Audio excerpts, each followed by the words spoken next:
2 ദിനവൃത്താന്തം 26 അധ്യായം. ഉസിയ. അനന്തരം യൂദാ നിവാസികൾ 16 വയസ്സുള്ള ഉസിയായെ പിതാവായ അമസ്യായുടെ സ്ഥാനത്ത് രാജാവായി അവരോധിച്ചു. പിതാവിൻ്റെ മരണത്തിനുശേഷം ഉസിയ ഏലോത്ത് വീണ്ടെടുത്തു പുതുക്കി പണിതു. 16 വയസ്സിൽ രാജ്യഭാരം ഏറ്റ ഉസിയ ജെറുസലേമിൽ 52 വർഷം ഭരിച്ചു.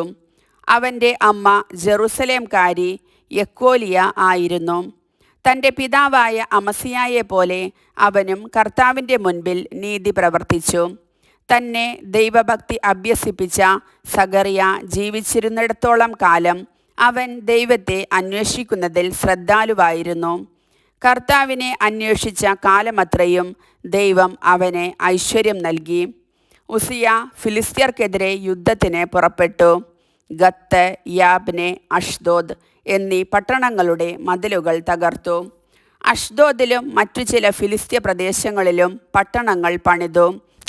ഫിലിസ്ത്യരെയും ഗുർബാലിലുള്ള അറബികളെയും മെയൂന്യരെയും നേരിടാൻ ദൈവം അവനെ സഹായിച്ചു. അമ്മോന്യർ ഉസിയായിക്ക് കപ്പം കൊടുത്തു. അവൻ അതിപ്രബലനായി. അവൻ്റെ കീർത്തി ഈജിപ്ത് വരെയും വ്യാപിച്ചു. കോൺ കവാടം, താഴ്വര കവാടം, മതിൽ തിരിവ് എന്നിവയ്ക്ക് സമീപം ഗോപുരങ്ങൾ പണിത് അവൻ ജെറുസലേമിനെ സുരക്ഷിതമാക്കി. അവൻ മരുഭൂമിയിൽ ഗോപുരങ്ങൾ പണിയുകയും അനേകം കിണറുകൾ കുഴിക്കുകയും ചെയ്തു. അവന് ഷെഫേലായിലും സമതലത്തിലും ധാരാളം കാലിക്കൂട്ടങ്ങൾ ഉണ്ടായിരുന്നു. കൃഷിയിൽ തൽപരനായിരുന്നതിനാൽ അവൻ കുന്നുകളിലും ഫലപുഷ്ടിയുള്ള പ്രദേശങ്ങളിലും കർഷകരെയും മുന്തിരി കൃഷിക്കാരെയും നിയോഗിച്ചു.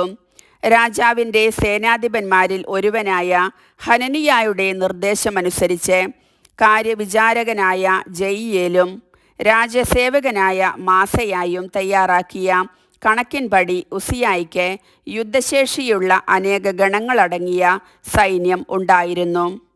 യുദ്ധവീരന്മാരായ കുടുംബത്തലവന്മാർ 2600 പേരുണ്ടായിരുന്നു.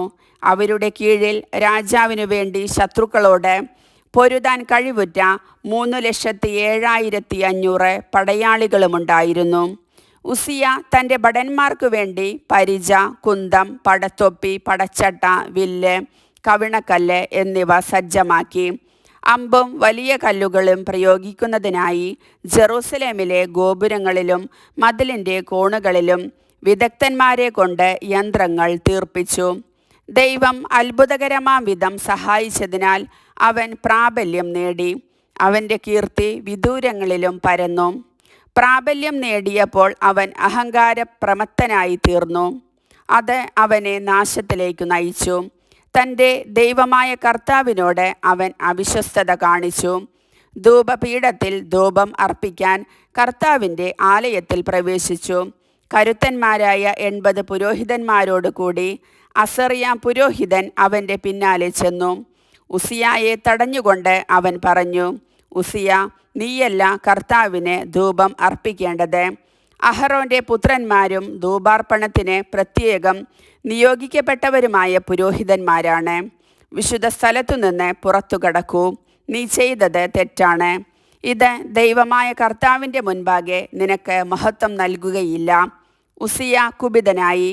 അവൻ കയ്യിൽ ധൂപകലശവുമായി നിൽക്കുകയായിരുന്നു. പുരോഹിതന്മാരോട് കോപിച്ച ക്ഷണത്തിൽ കർത്താവിൻ്റെ ആലയത്തിൽ ധൂപപീഠത്തിനു സമീപത്ത് അവരുടെ മുൻപിൽ വെച്ചു തന്നെ അവൻ്റെ നെറ്റിയിൽ കുഷ്ഠം പിടിപെട്ടു. പ്രധാന പുരോഹിതനായ അസറിയായും മറ്റു പുരോഹിതന്മാരും അവനെ നോക്കി.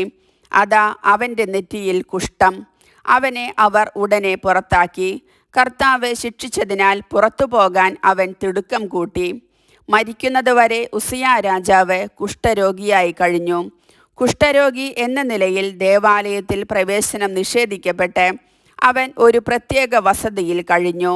മകൻ യോഥാം കൊട്ടാരത്തിൻ്റെ ചുമതല ഏറ്റെടുത്ത് ജനത്തെ ഭരിച്ചു. ഉസിയായുടെ ഇതര പ്രവർത്തനങ്ങൾ അത്യന്തം ആമോസിൻ്റെ മകനായ യെശയ്യാ പ്രവാചകൻ രേഖപ്പെടുത്തിയിട്ടുണ്ട്. ഉസിയ പിതാക്കന്മാരോട് ചേർന്നു. കുഷ്ഠരോഗിയായിരുന്നതിനാൽ അവർ അവനെ രാജാക്കന്മാരുടെ ശ്മശാന ഭൂമിയിൽ പിതാക്കന്മാർക്കു സമീപം മറവു ചെയ്തു. മകൻ യോഥാം രാജാവായി. കർത്താവിൻ്റെ വചനം.